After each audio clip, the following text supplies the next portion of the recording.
screen and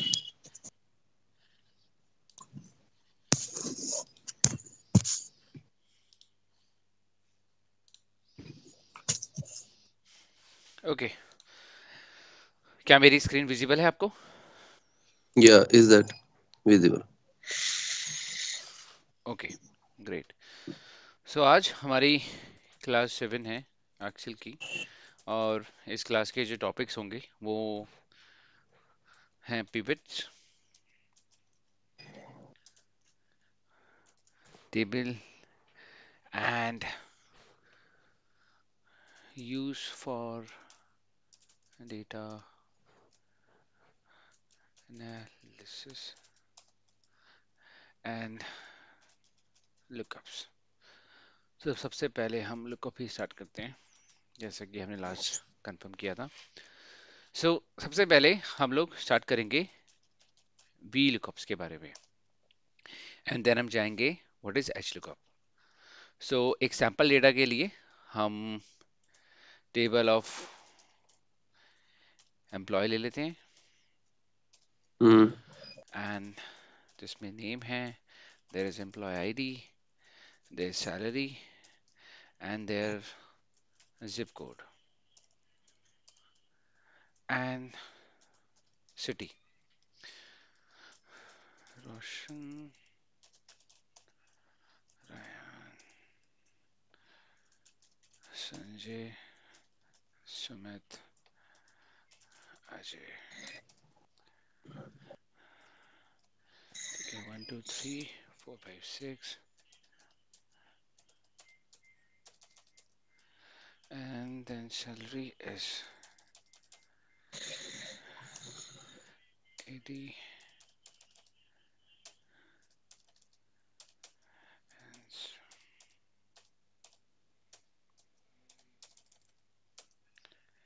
zip code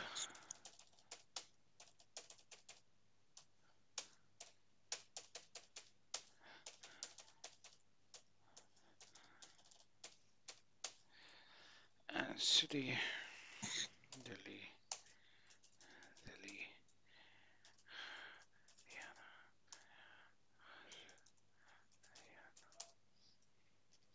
UP।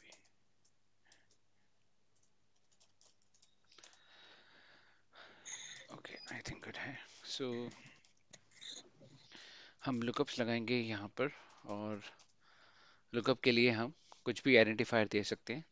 अब सबसे पहले जो लुकअप के अंदर कंडीशन होती है, हमें समझना है कि कोई भी लुकअप आप तभी लगाओगे जब आपके पास में कोई एक कॉलम होगा जहां पर यूनिक इंफॉर्मेशन होगी। तो कॉलम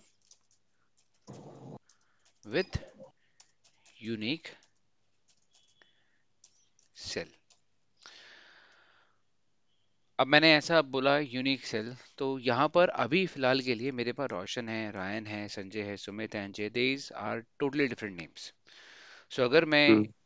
एक अलग शीट पर हूँ और मैं चाहता हूँ एक नई शीट बनाई लेते हैं। अब यहाँ मुझे नहीं पता कौन सा क्या है, बट मुझे ये पता चल जाएगा, देखो नेम है और इनकी जो भी इंफॉर्मेशन है वो मैं वहाँ पे अपने आप ले आऊँगा बिना कॉपी पेस्ट। नेम को मैं हाईलाइट कर लेता हूँ क्योंकि मुझे यहाँ पे नेम लिखने हैं। सो जैसे मैं यहाँ पे रोहित, यहाँ पे अजय। तो सबसे पहले हम निकालते हैं कि उसकी एम्प्लॉय आईडी क्या थी, और उसके बाद आगे के सेल्स में मूव करेंगे। तो सबसे पहले एम्प्लॉय आईडी क्या थी, उसके लिए हम सबसे पहले लिखेंगे वी लुकअप्स। जैसे ही आप लिखोगे, आपके पास में ब्रैकेट लगाने के बाद में नीचे एक इन्फॉर्मेशन देगा कि आपको क्या क्या डालना है इस फॉर्मूले में। बेसिकली इसको बोलते हैं स्मार्ट फॉर्मूला ड्रिवन फंक्शनैलिटी, जो कि एक्सेल हमें देता है। Now the Excel is giving and providing information that what you want to look. What you want to look is क्या है ऐसी इंफॉर्मेशन जो आप देखना चाहते हो लुकअप के अंदर। तो मैंने कहा मैं नेम देखना चाहता हूँ, तो मैंने नेम को सिलेक्ट कर लिया यहाँ से, क्योंकि मैं इसके बेसिस पे लुकअप लगा रहा हूँ। फिर मैंने कॉमा पुट किया, उसके बाद उसने कहा कि टेबल का एरिया, मतलब वो टेबल जहां पे ये जो नेम है ना पहले स्टार्ट हो रहा हो, यानी कि ये वाला जो रोहित है ना वो पहले कॉलम में है, उसके बाद की आगे की जितनी भी इंफॉर्मेशन है वो टेबल एरे में आएगी। तो रोहित कहाँ स्टार्ट हो रहा है, वो हो रहा है इस इंफॉर्मेशन पे, ये वाली पे। ठीक है। जैसे ही मैंने किया फॉर्मूले में ऊपर देखोगे यहाँ पे लिखा है शीट 1 में G8 से लेकर G12 तक, ये टेबल एरे हो गया। लेकिन अभी मैंने एक कॉलम चूज किया है, इसलिए मुझे क्रॉस में अगर आप देखोगे नीचे आ रहा है 5R मल्टीप्लाई 1C। ये 1C को बड़ा इंपॉर्टेंट है लुकअप के अंदर। तो यानी कि अभी मेरे पास एक ही कॉलम है, बट मुझे चाहिए क्या, मुझे एम्प्लॉय आईडी चाहिए। तो मैं एम्प्लॉय आईडी ले लेता हूँ। तो जो नेम वाला कॉलम है उससे एम्प्लॉय आईडी कौन सा कॉलम है, सेकंड। हम्म तो मैं कॉमा डालूंगा। कॉमा डालने के बाद वो मुझे कहता है कि कॉलम इंडेक्स नंबर आपको, जब वो नेम मिल जाए तो उससे अगला वाला कौन से नंबर पे है जो आपको चाहिए इंफॉर्मेशन। तो मैंने कहा सेकंड पे ही मिल जाएगा, मैंने लिख दिया 2। फिर मैंने कॉमा पुट किया। अब वो बोल रहा है कि आपको एग्जैक्टली मैच कराना है या अप्रोक्सीमेशन। बाय डिफॉल्ट आप इसको यूरो रखोगे एंड एंटर पुट करोगे। वो कह रहा है सॉरी यहाँ पे तो कुछ भी इंफॉर्मेशन नहीं है ये। अब हम जाते हैं वापस, क्या यहाँ पे रोहित नाम का कोई भी इंफॉर्मेशन है, तो इसलिए ऐसे केसेस में यहाँ पर आएगा NA। लेकिन अगर मैं इसको ही पेस्ट करता हूं आगे, तो मेरे पास इसकी एम्प्लॉय आईडी आ गई। यानी कि हम्म ये इन्फॉर्मेशन वहां पे अवेलेबल थी और उसके सेकंड कॉलम पे एम्प्लॉय आईडी भी मिल गया। चलिए अब इसको रोशन कर देते हैं, ऊपर वाले की भी एम्प्लॉय आईडी आ गई। तो ये तो हुआ लुकअप काम कैसे करता है। यहां तक कोई डाउट? हाँ, कोई डाउट नहीं है सर। ठीक है, अब आगे चलते हैं, इसको थोड़ा सा और प्रैक्टिस करते हैं। यहां पर अब मुझे चाहिए रोशन की सैलरी, तो मैंने लिखा वी लुकअप। रोशन सिलेक्ट करा है क्योंकि मुझे रोशन की चाहिए इंफॉर्मेशन। उसके बाद मैं गया शीट 1 पे। मैंने कहा भाई रोशन वाला जो इन्फॉर्मेशन है कहाँ है, इस कॉलम पे है जी। मुझे चाहिए क्या, सैलरी। वो कितने कॉलम पे है, 1C 2C 3C। तो इस बार मैं 2 नहीं लिखूंगा, इस बार मैं क्या लिखूंगा 3, क्योंकि वो थर्ड नंबर पे है। 0 क्योंकि एग्जैक्ट मैच चाहिए। एंड इसकी इन्फॉर्मेशन आ गई, कॉपी पेस्ट किया मैंने नीचे, नीचे की भी इन्फॉर्मेशन आ गई। सेम चलते हैं जिप कोड के अंदर। पहला सिलेक्ट किया, इन्फॉर्मेशन का जो टेबल स्टार्ट होगा वो वहां से होगा जो हम सिलेक्ट कर रहे हैं, जो हम ढूंढ रहे हैं जिसके बेसिस पे। और वहां से जिप कोड हमें चाहिए 4C पे, तो 4,0 एंटर। ठीक है। अब अगला वाला किस पे आएगा, सिटी 5 पर आएगा, करेक्ट। यस। तो मैं क्या करूंगा, ऊपर जाऊंगा, इस पूरे कॉपी को मतलब फॉर्मूले को ना कॉपी कर लेता हूँ। मैं क्यों बार बार वहां पे जाऊं, मैं यहाँ पे लिख देता हूँ भाई, ये फॉर्मूला लगाना है यहाँ पे, बस 4 की जगह पे क्या कर दे 5 कर दे। कुछ नहीं आया। क्यों नहीं आया, क्योंकि भाई आप जो है G8 से लेकर J तक लगा रहे हो, लेकिन आपको तो J से आगे जाना है, तो J के बाद क्या आता है K। ये तो आगे दिल्ली। ठीक है, क्योंकि टेबल रेंज हमने छोटी ले रखी थी ना, 4 की थी।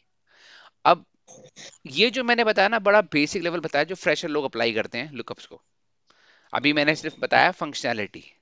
अब मैं इसी को स्मार्ट तरीके से लगाता हूँ, नीचे वाली सारी इंफॉर्मेशन को डिलीट करके मैं एक लुकअप लगाऊंगा, सिर्फ नंबर चेंज करूंगा। और स्मार्ट तरीका क्या है कि डेटा को पहले समझो। मुझे पता है कि मुझे हर बार employ ID, salary, zip code और सिटी सब निकालना है। तो मैं इस पूरी टेबल को एक ही बार में सिलेक्ट कर लूंगा। बस मेरा जो पहला सेल है जिसमें इंफॉर्मेशन वो पहले पे रहना चाहिए, और मैंने सब सिलेक्ट कर लिया। मैंने 5C सब सिलेक्ट कर लिया है। ठीक है। हम्म अब मैंने लिखा कॉमा, मुझे पहला चाहिए क्या, मुझे चाहिए सेकंड पे जो है कॉमा 0। और अभी भी ये इंफॉर्मेशन बिल्कुल सही दिखाएगा। फर्क क्या है ऊपर वाले में नीचे वाले में, रेंज का फर्क है। ऊपर वाले में जब मैं एम्प्लॉय आईडी निकाल रहा था तो मैंने एम्प्लॉय आईडी तक की टेबल ले रखी थी, लेकिन मुझे पता हम्म है कि मुझे ये सारी चीजें आगे यूज होने वाली है। तो अगर मैं अपने लास्ट कंसेप्ट पे जाऊं जहां पर हम फ्रीज करते थे B6 को, यानी कि F4 दबा के या डॉलर का साइन लगाकर, और अब मैं इसे अगर कॉपी और पेस्ट करूं यहाँ पर, यहाँ पे भी, यहाँ पे भी, तो आप देखोगे ऊपर के इंफॉर्मेशन चेंज हो रही है शीट के अंदर, जो टेबल का रेंज है। तो मैं उसको भी फ्रीज कर दूंगा कि मुझे ये टेबल रेंज सेम ही रहेगी जी मेरी। तो मैं इसको सिलेक्ट करके F4 प्रेस करूंगा और उसके बाद इसी को आगे तक पेश कर दूंगा। अब आप कहोगे सर लेकिन ये तो 22 आ रहा है, क्यों आ रहा है? क्योंकि भाई आपको चेंज करना है ना। यहाँ पर हम्म 3 कर दो, यहाँ पर आप 4 कर दो, यहाँ पर आप 5 कर दो, आ गई इंफॉर्मेशन। दोनों में सिर्फ फॉर्मूला सेम था, लेकिन जो ओनली डिफरेंस था वो था टेबल रेंज को लेकर। इसका यूज क्या है? भाई सिंपल सा यूज है, इसको मैं कॉपी पेस्ट कर सकता हूँ अगर मेरे पास 20-22 कॉलम हो, और मुझे सिर्फ उसके अंदर एक छोटी सी चीज चेंज करनी पड़ेगी, वो होगा कि आपको चाहिए क्या, मतलब कॉलिंग कॉलम। जो आपको कॉलम की इंफॉर्मेशन चाहिए बस आपको वो चेंज करना है। कोई डाउट लक्ष्य यहाँ पे? नहीं सर। ठीक है। अभी हमने जो लुकअप सीखा वो हमने दो तरह से सीखा, एक तो था फिक्स्ड जब, और दूसरा था हमने पूरी की पूरी लिस्ट लेने पे। अब मैं इसमें चैलेंज लाता हूँ, क्योंकि ये चीजें कोई बताता नहीं है, लेकिन मैं आपको बोलता हूँ और पूछता हूँ बल्कि आपसे मैं। यहाँ पर अभी यूनिक इन्फॉर्मेशन थी, मैंने पहली चीज लिखी हुई है a column with a unique cell. But एक नॉर्मल सा क्वेश्चन है, भाई यूनिक क्यों? अगर डबल हो जाएगा तो क्या होगा? चलो लगा हम्म, लेते हैं। मैं रायन की जगह पे अजय लिख देता हूँ।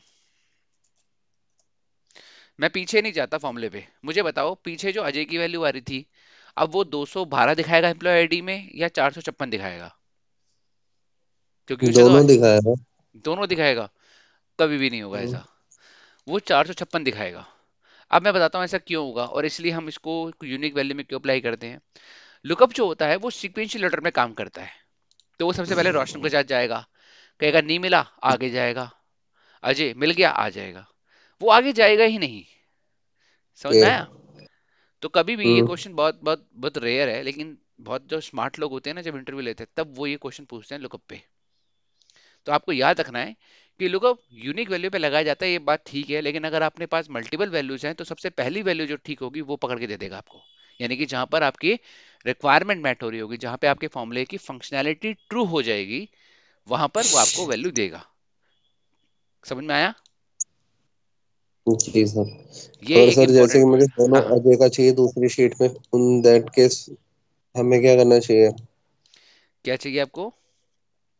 अगर नेक्स्ट शीट में जैसे सेकंड शीट में आपने अजय पे लगा रखा है, उसमें मेरे को दोबारा सेकंड अजय का चाहिए, तो फिर कैसे एक्सट्रैक्ट होगा डेटा? आप उसमें फिर लुकअप नहीं लगाओगे, आप उसमें लगाओगे मैच, और उसमें आप बनाओगे कंकैटिनेशन की बनाओगे।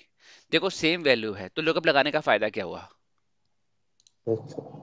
आप मुझे एक चीज बताओ, लुकअप्स का मतलब क्या है? लुकिंग अ वैल्यू, ठीक है ना, इन अ वर्टिकल ऑर्डर। तो अगर आप कोई भी वैल्यू जिसमें मल्टीपल सेल्स है या मल्टीपल इंफॉर्मेशन है, तो वहां पे आप लुकअप लगाओगे ही क्यों? ठीक है। और अच्छा। उसी का आंसर मैं आपको बताऊंगा पिवट के तौर पे, जब हमें हमारा नेक्स्ट टॉपिक है। ये क्लियर हुआ लुकअप्स? हाँ बट वी लुकअप हो गया, बाकी प्रैक्टिस करके ही पता लगेगा। वो कोई बात नहीं, अब हम आते हैं एच लुकअप के ऊपर। हम्म,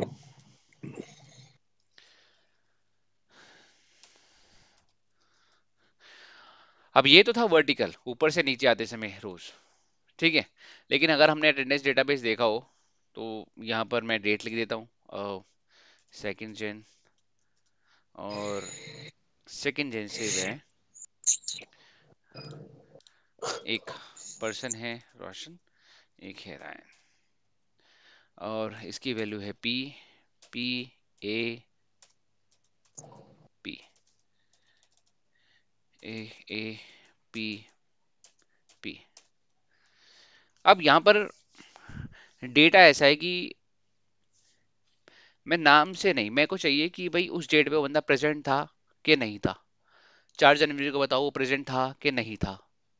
समझ रहे हो? तो अब यहाँ पर मैं इंफॉर्मेशन,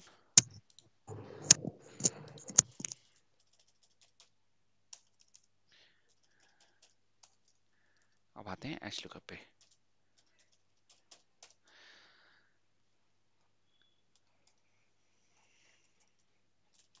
रोशन, रैन। अब यहाँ पर एक डेट लिख लेते हैं भाई, हम ये लिख लेते हैं 4 जनवरी। मुझे नहीं बताओ प्रेजेंट था नहीं था। अब मेरे पास बहुत सारे तरीके फिल्टर करके देख सकता हूँ, लेकिन कुछ कंडीशन में आपके पास जब डेटा बहुत ज़्यादा होता है, पूरे साल का डेटा होता है, तो आपको स्पेसिफिक डेट पता करना है कि ही वॉज प्रेजेंट और नॉट। आप लोग अप लगा के कैसे कर सकते हो? तो वहाँ पर आपको एच लुकअप लगेगा। सेम फंक्शनैलिटी एच लुकअप लिखते ही आपको बोलेगा क्या चाहिए, क्या देख रहे हो। ठीक है, मैंने कहा रोशन देख रहा हूँ। कहेगा टेबल कौन सी है, मैंने कहा टेबल जो है वो तो ये है। अब यहां पर आपको जो ध्यान देना है वो सी नहीं, वो आर ध्यान देना है। ठीक है, ये फर्स्ट रो, ये सेकंड रो, ये थर्ड रो, ये फोर्थ रो, सेम वैसे ही ये करना है फिफ्थ। ना सर? बिल्कुल बिल्कुल बिल्कुल।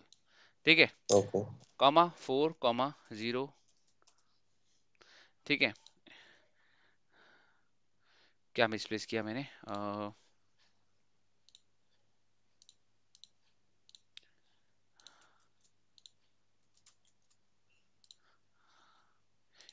एक सेकेंड, कुछ गलत हुआ है। B11 मैंने यहाँ से लिया था।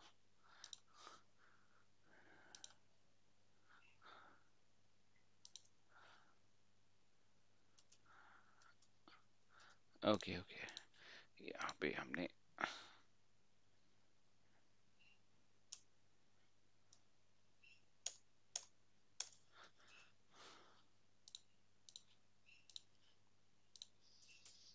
इसकी फॉर्मेटिंग सही नहीं है। एक सेकेंड।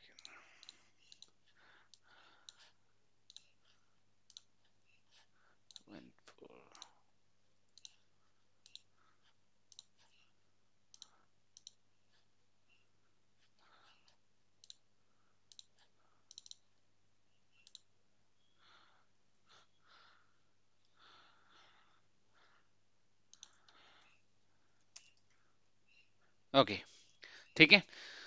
सो मैंने एक एक एक चीज आपको बतानी है, क्योंकि ये अपडेट हुआ था एच लुकअप के अंदर। सो जब हम यहाँ पर लुकअप लगा रहे हैं, तो जैसे हम यहाँ पर वर्टिकल चीजें ढूंढते थे, इसको रेफरेंस देते थे, यहाँ पर हम रोज वाली को रेफरेंस देंगे। यानी कि, एग्जैक्टली मैं। हाँ मैं दोबारा बताता हूँ, इसको ड्रैग कर लेते हैं एक बार। देखो, H lookup, lookup value of 5 जनवरी को देखोगे, 5 जनवरी के दिन क्या डेटा दिखा रहा है नीचे के सभी लोगों के लिए। तो आप जाओगे, वापस से टेबल को सिलेक्ट करोगे, कॉमा, अब कितनी रोज, कितनी जो आपको रोज चाहिए नीचे से, तो 2 हैं, तो 2 की 2 आप पूरी लगाओगे। 20 लगा दिया मैंने, सॉरी।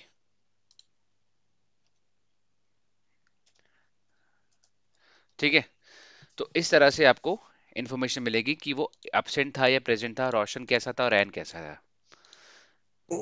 ओके, तो हमें पर्टिकुलर नेम पे नहीं, मतलब डेट पे करना पड़ेगा? हाँ, या नेम पे भी तो कर सकते हैं सर? नहीं नहीं नहीं, नेम पे कर सकते हैं, लेकिन मैं आपको जो समझाने की कोशिश कर रहा हूँ वो सिर्फ एच लुकअप्स का है।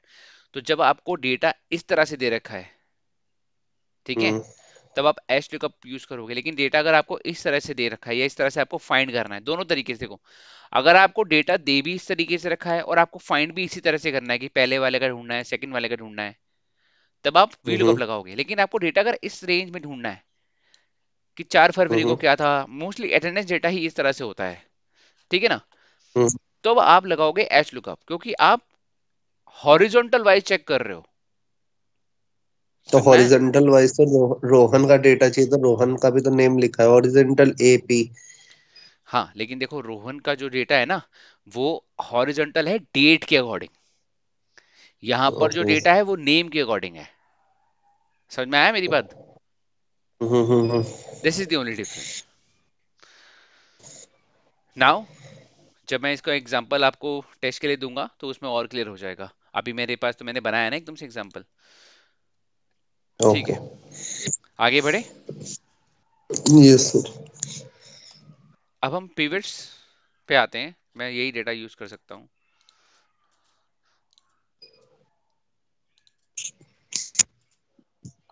इसको सेव कर लेते हैं।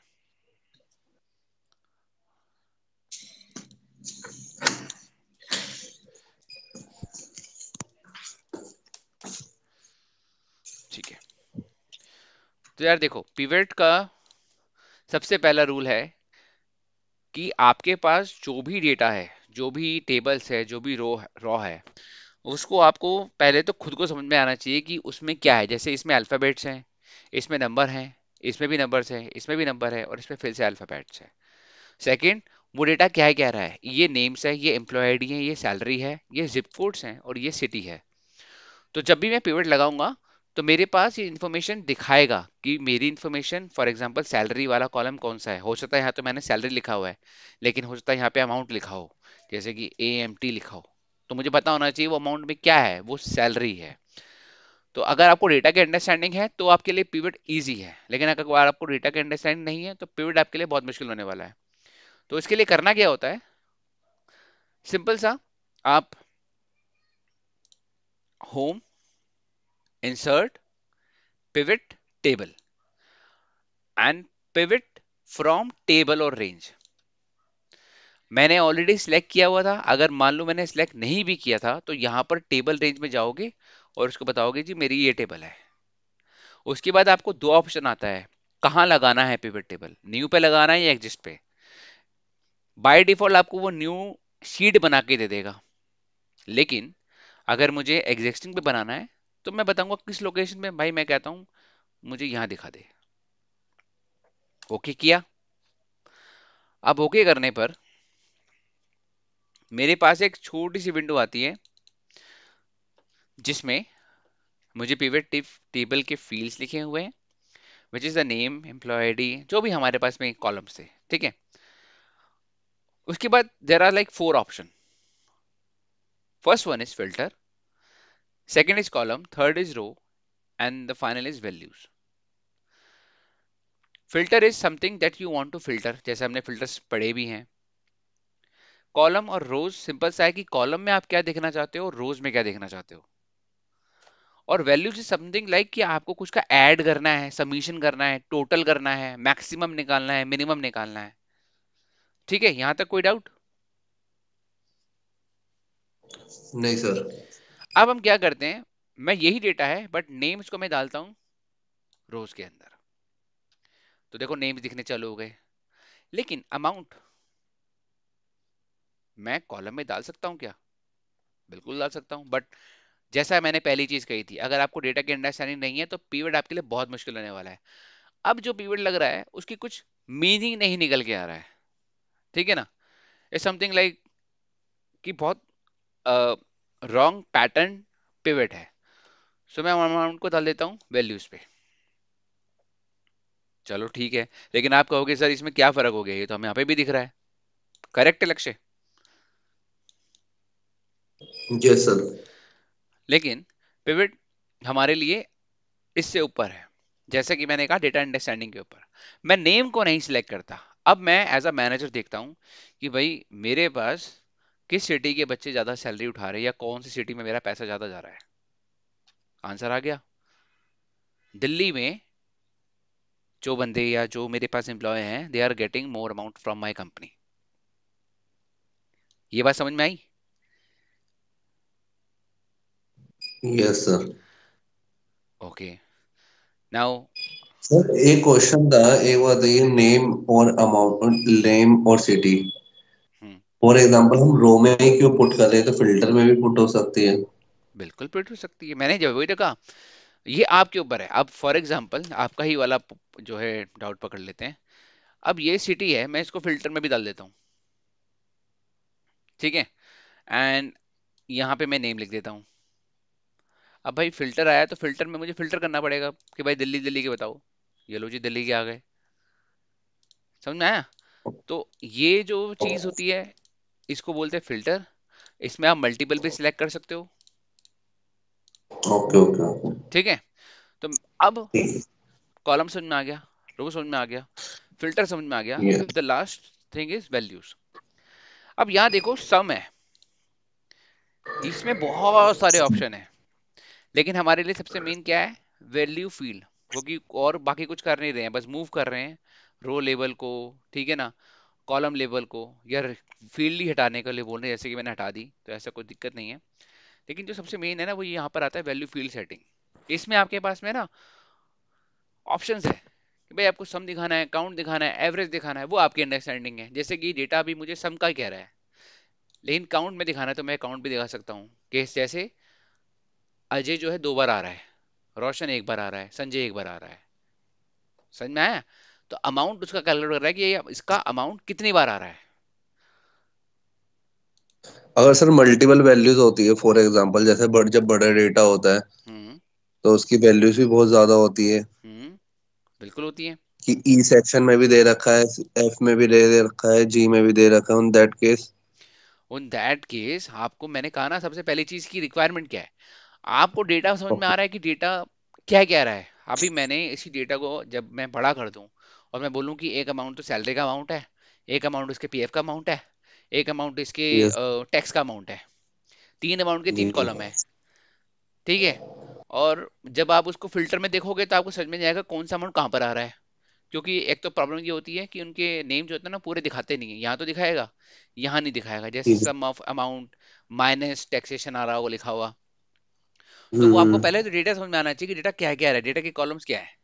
तभी आपके लिए इजी। अभी मैंने जो डेटा लगाया बड़ा बहुत ही बेसिक सा डेटा है। ठीक है ना। लेकिन अगर मैं इसी डेटा को खराब करना चाहूँ और मैं आपको दे दूं तो मैं तो कुछ भी कर सकता हूँ। लो जी समझ लो डेटा क्या आएगा इसमें। हम्म। समझ रहे हो। तो डेटा की जी। अंडरस्टैंडिंग अगर आपको है तभी आप पिवट लगा पाओगे। और पिवट लगा के अपने मैनेजर्स की जो जॉब है वो इजी कर पाओगे। क्योंकि आप नहीं, रॉ आई डेटा। एग्री, हाँ हाँ। बट ये जो बेसिक रूल जो होता है प्राइवेट का, हम्म। उसमें रोज में जो हमें पर्टिकुलर सेक्शन सर्च करना है वो होता है वैल्यूज में, हमेशा वैल्यूज जाती है। And but about the column and filter, filter में जो हमें फिल्टर करना होता है, हम्म। एंड कॉलम्स में क्या जाता है? कॉलम में the way you want to segregate your data. For example आप अपने डेटा को किस किस तरह से विभाजन या डिवाइड करना चाहते हो रो वाइज। ठीक है। जैसे कि मैं यहाँ पर बहुत सारी चीजें कर सकता हूँ। जैसे कि मैंने यहाँ पे लिखा है कि भाई नेम तो यहाँ है लेकिन मैंने एम्प्लॉय आईडी के हिसाब से बांट दिया।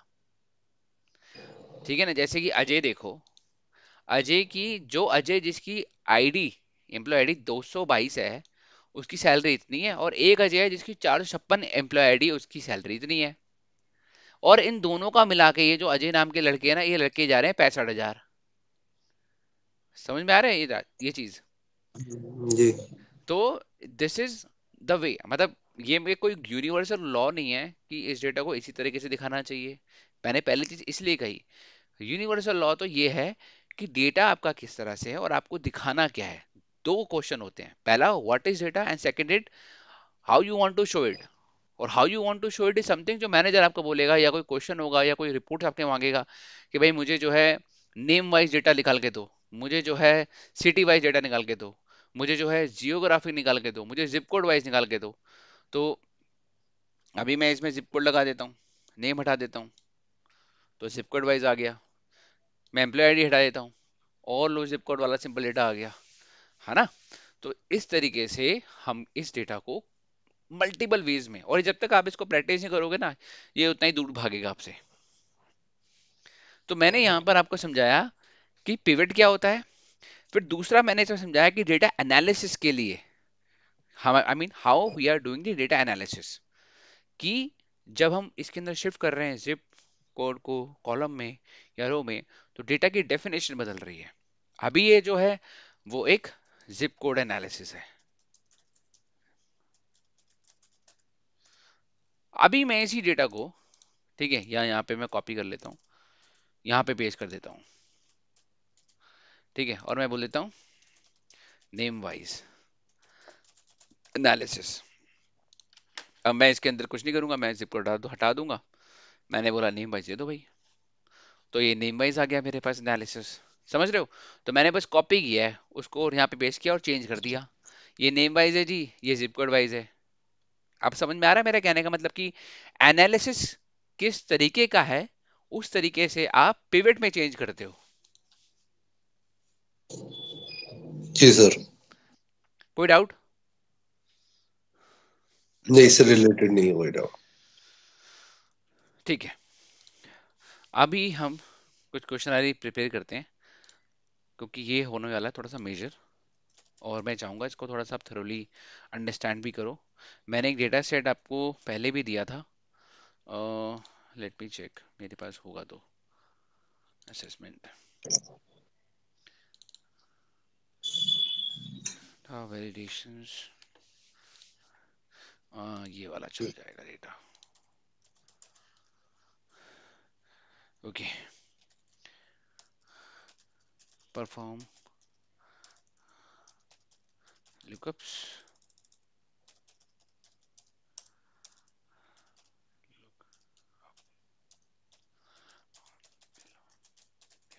टेबल में यहाँ दे देता हूँ।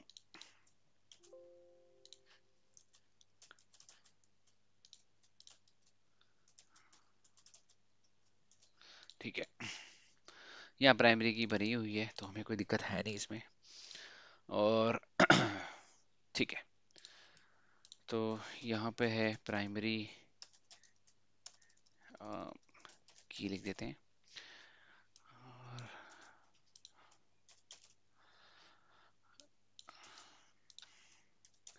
इन की का मुझे चाहिए square fits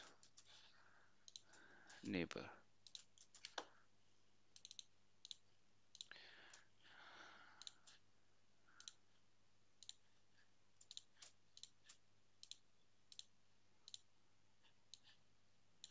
and this goes well. ठीक है, क्वेश्चन 2, इसका मुझे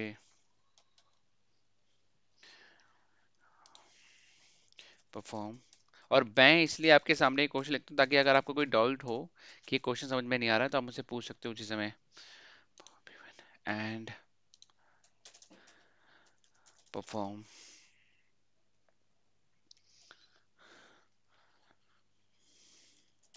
ब्रिक वाइज वैसे डेटा। मैंने ना ये जो सर है जिन्होंने आपका रेफरेंस दिया था ना, उन्होंने मेरे को एच लूकअप वी लूकअप पढ़ाया था। हम्म, तो उन्होंने एक और एच लूकअप वी लूकअप में फॉर्मूला दिखाया था इसी में ही। बताओ। आपने जैसे सिंगल टाइप पे बेसिक बताया ना। हाँ हाँ। हाँ, तो ये बेसिक तो ऑलमोस्ट ये पता है, मेरे को भी पता है। हम्म, बट एक और तरीके से बताया था, वो मेरे को अभी रिकॉल नहीं हो रहा। इंडेक्स मैच, मेरे नोट्स है। इंडेक्स मैच था वो। हाँ कुछ ऐसी, हाँ उस दिन टॉपिक का नाम यही था, इंडेक्स मैच। हाँ माइट भी तो एक बार वो, मेरे को अपने नोट्स चेक करने पड़ेंगे। नहीं वो इंडेक्स मैच होता है, वो वी लुकअप नहीं होता। और वो वी लुकअप का रिप्लेसमेंट होता है। कुछ कंडीशंस होती है जब आपको लुकअप लगाना है और जो डेटा है वो आपका फर्स्ट कॉलम जी। में नहीं है।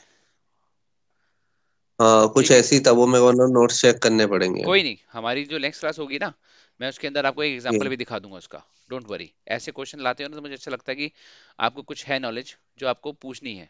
ठीक है ना, क्योंकि ये जो ओके सर। टॉपिक था ना, मेरे पास जो वी लुकअप और एस लुकअप टॉपिक था, that I showed to you, that I explain, and on the basis of which I am giving you the assessment. जब आपका ये असेसमेंट पूरा हो जाएगा तब मुझे लगेगा आप वी लुकअप जी। और एस लुकअप समझ चुके हो। अगर मैं आपको सीधा का और सीधा इंडेक्स मैच दे दूंगा ना, तो जी डेफिनेटली जी। You will get confuse, lot of confusion will be there, because वो है एडवांस लुकअप। और वो भी कंडीशन तब आती है जब आपका डेटा फर्स्ट कॉलम में ना हो, जैसे कि आप प्राइमरी इंफॉर्मेशन जो है फर्स्ट कॉलम में है। ठीक है, हम्म। तो और मैं सिर्फ वो, तो वो हम सर हाँ, बाद में कवर करेंगे या अभी कवर होगा, मतलब कैसे, या वो होगा ही नहीं कवर? नहीं नहीं वो होगा, अभी लाइक क्लास और है ना मेरी, उसमें हम सारा का सारा रिवीजन करने वाले हैं। ठीक है, पूरा के पूरी जितनी भी मैंने क्लासेस करी थी ना, उसी के बेसिस पे हम पूरा का पूरा रन डाउन करेंगे। और उसी के अंदर मैं आपको इंडेक्स मैच समझा दूंगा जो कि ज़्यादा टाइम नहीं लेगा, मेरा 1-2 मिनट का टॉपिक है। ठीक है ना। ठीक है, ठीक, ओके सर। ओके, ये हो गया। इसके बाद ब्रिक वाइज,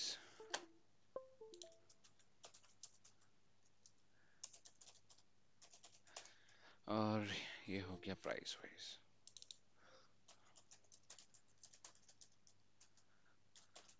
एक्चुअली क्या है ना, आपकी क्लासेस में गैप बहुत ज़्यादा है, एंड जो कि मुझे ज़्यादा सर। पसंद नहीं है, क्योंकि मेरे पास में भी ऑलरेडी बैचेस हैं। जो कि आप जब छुट्टी पे थे या जैसा भी था ना, तो उस समय मेरे पास में भी बैचेस पड़ जाते हैं। तो ना तो मुझे फ्लो याद रहता है, ना डेफिनेटली आप इतना कैचअप कर पाओगे। तो जो स्मूथनेस है किसी भी कोर्स की या किसी बैच की, वो तभी होती है जब वो रेगुलर बेसिस पे हो। करेक्ट। Yes yes sir. तो यही प्रॉब्लम है, इसलिए मैंने हमेशा से रिकमेंड यही करता हूँ कि बैच रेगुलर चले। अब जैसे कि आपकी जिस बैच खत्म होने के बाद में मेरे पास में आधे घंटे का भी गैप नहीं है, and I am moving toward the Oracle. So so ये मैंने असेसमेंट आपके लिए तैयार कर दिया है, मैं आपको अपलोड कर दूंगा जी गिटहब सर। पे। And then just practice, review, करके सबमिट करो उसको मुझे। एंड मैं आपको व्हाट्सएप कर दूंगा। हाँ, सेकंड थिंग इज, जो नेक्स्ट क्लास होगी वो हमारी, अब देखो हाँ तो संडे है, तो नेक्स्ट वीक हमारी सैटरडे को क्लास होगी। इस बीच में भी अगर मुझे टाइम मिलता है तो मैं आपको कंफर्म करूंगा व्हाट्सएप के थ्रू, अगर आप ले पाओ तो अच्छी बात है, नहीं तो सैटरडे तो चलेगी चलेगी। ठीक है ना? क्योंकि सर मेरे ना कैब आ जाती है 3 बजे, और 5 बजे से तीन, 3:30 बजे, 5 बजे से मेरा ऑफिस होता है 5 से 3 बजे का। कभी कई बार ओटी हो जाता है तो सुबह 5 बज जाते हैं, फिर 5 बजे चलता हूँ, 6-7 बजे तक घर आता हूँ, और फिर मैं सो जाता हूँ। मैं ओके। 12, 12:30 बजे उठता हूँ नॉर्मली।